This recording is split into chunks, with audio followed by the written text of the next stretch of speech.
Assalamualaikum warahmatullahi wabarakatuh. Alhamdulillah, wassalatu wassalamu ala Rasulillah wa ala alihi wa ashabihi wa mawalah, amma ba'd. Siswa sekalian yang berbahagia, alhamdulillah, puji syukur kita panjatkan kehadirat Allah Subhanahu wa taala yang mana pada hari ini kita bisa bertemu kembali dalam pembelajaran online mata pelajaran fikih kelas 8 semester ganjil tahun 2020-2021. Siswa sekalian, baiklah, sebelum kita melanjutkan pelajaran, Bapak ingatkan kembali kalian untuk selalu mengisi daftar hadir, dan juga jangan lupa kalian selalu berdoa kepada Allah Subhanahu wa taala. Mudah-mudahan pembelajaran kita bisa kalian ikuti dan juga bisa kalian amalkan di dalam kehidupan sehari-hari. Baik, kita buka pembelajaran ini dengan membaca basmalah. Bismillahirrahmanirrahim.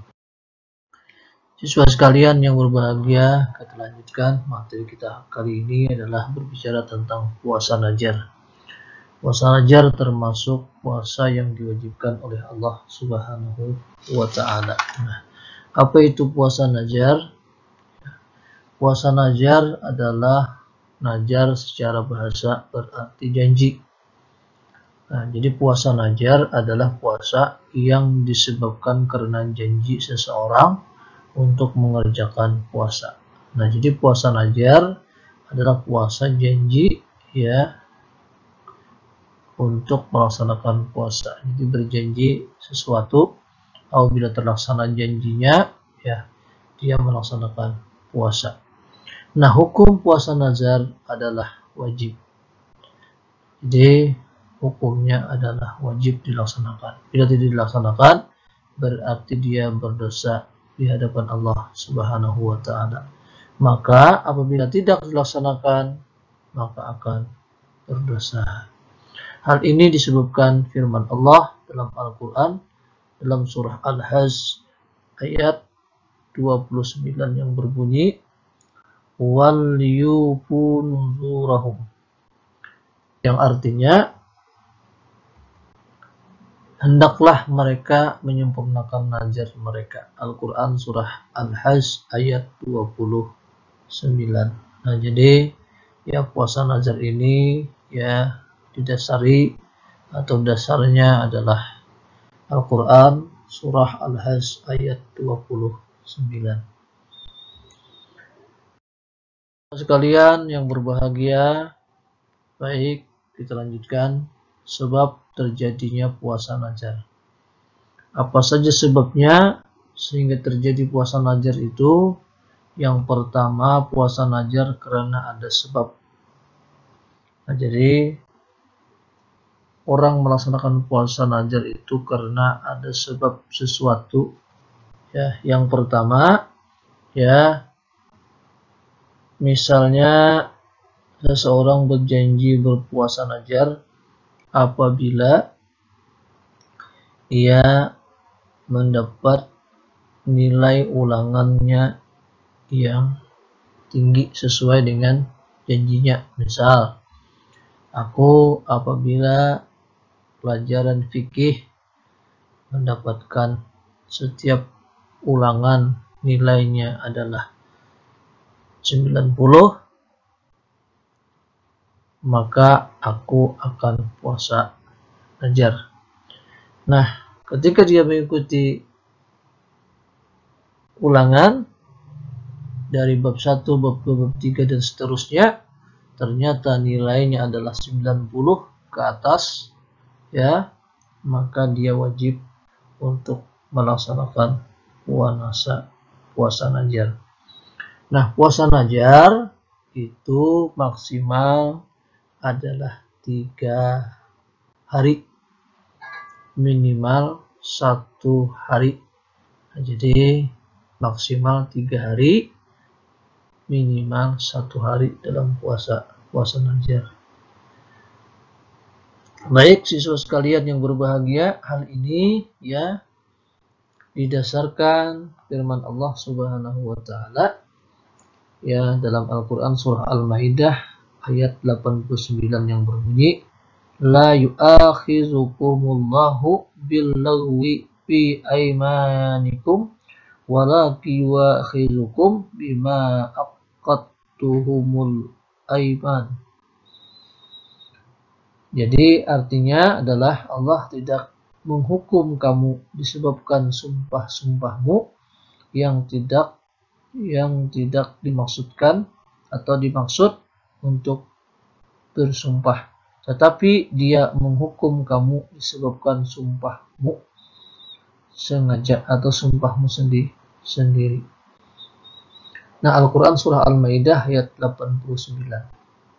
Siswa sekalian yang berbahagia, yang kedua, puasa najar karena tidak ada sebab. Nah, jadi yang pertama karena ada sebab, yang kedua karena tidak ada sebab.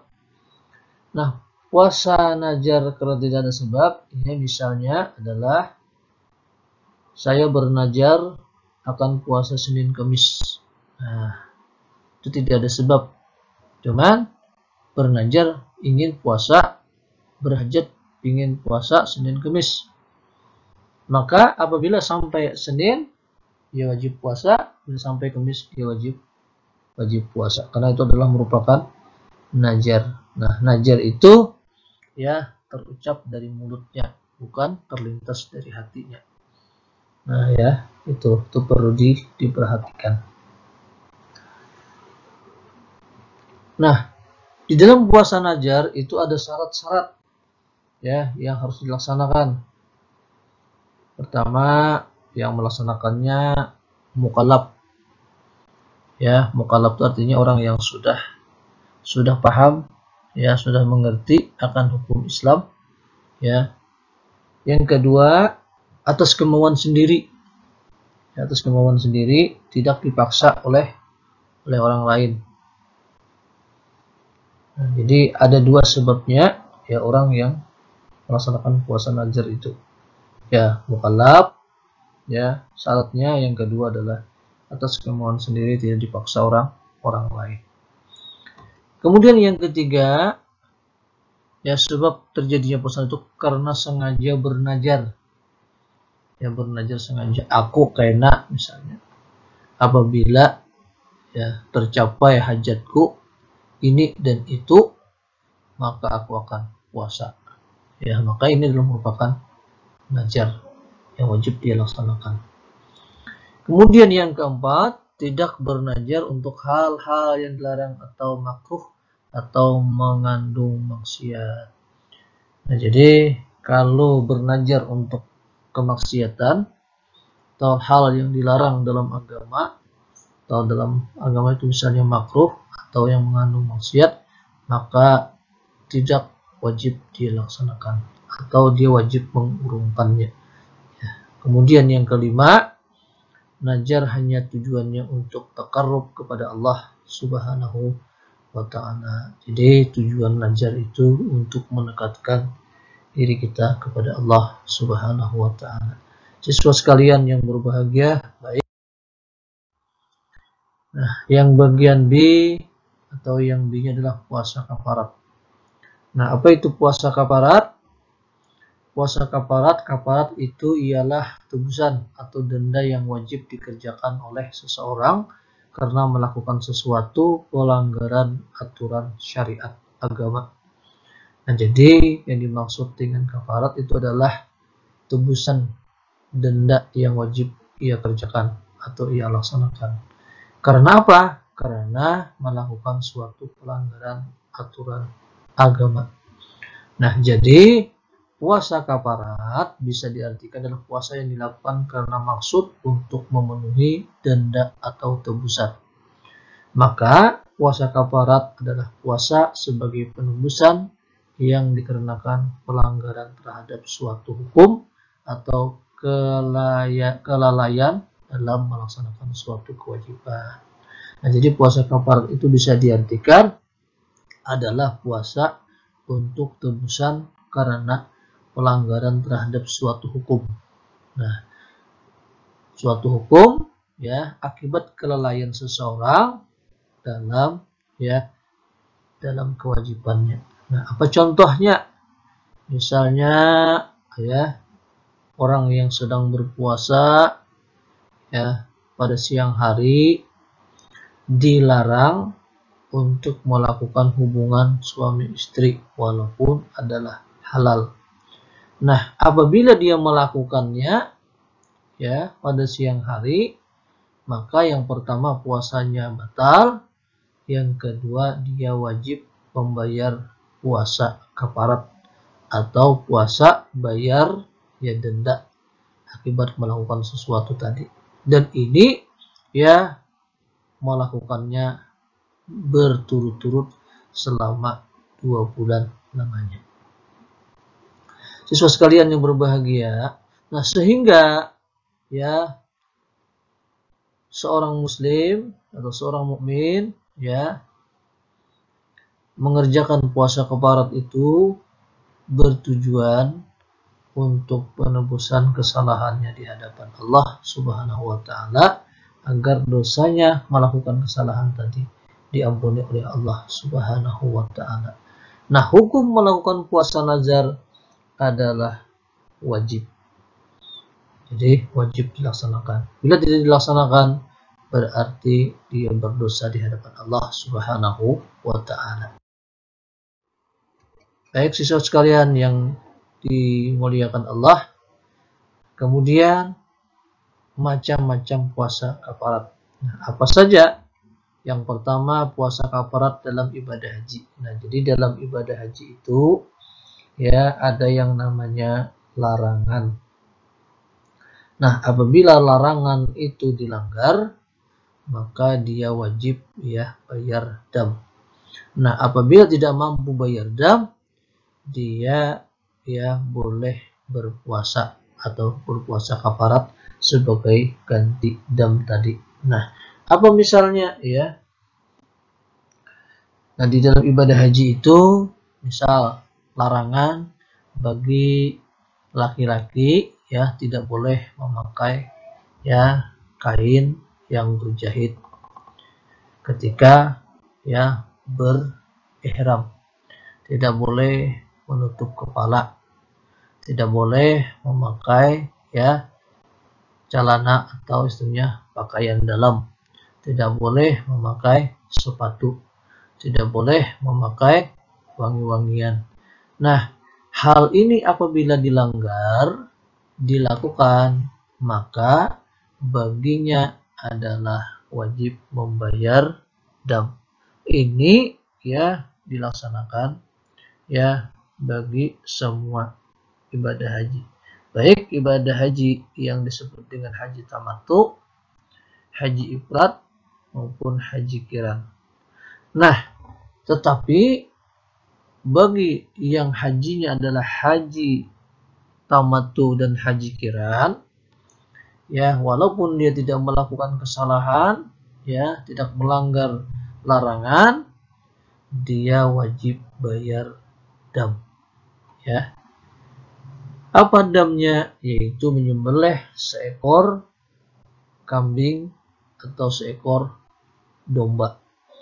Nah, kalau dia tidak mampu untuk melaksanakannya, menyembelih seekor kambing atau domba tadi, dia boleh menggantinya dengan berpuasa selama 10 hari. Namun pelaksanaannya ya 3 hari di tanah suci Mekah ketika dia berhaji dan 7 harinya dilaksanakan di tanah ya tinggalnya atau di tempat tinggalnya di tanah air kalau dia kembali daripada pelaksanaan ibadah haji. Kemudian yang kedua, puasa kafarat karena melanggar sumpah atau janji ya. Misalnya seorang berjanji bersumpah ya, dia langgar ya, maka dia wajib untuk ya melaksanakan puasa kafarat. Nah, jadi ya apabila kita berjanji ya sesuatu janji itu jangan dianggap remeh. Makanya kita dalam hidup ini jangan gampang berjanji kalau kita tidak mampu melaksanakannya ya, karena Nabi mengatakan, ya, al-wa'du dainun, janji adalah merupakan hutang. Nah, hutang yang harus dibayar. Kalau kita berjanji dengan hamba, dengan manusia, maka kita wajib membayar dengan manusia. Bila kita berjanji, ya, di hadapan Allah, kepada Allah, maka kita wajib juga membayarnya, ya, kepada Allah Subhanahu wa Ta'ala. Siswa sekalian yang berbahagia, demikianlah pertemuan kita hari ini atau pelajaran kita hari ini. Mudah-mudahan ada manfaatnya. Bila itu hidayah. Assalamualaikum warahmatullahi wabarakatuh.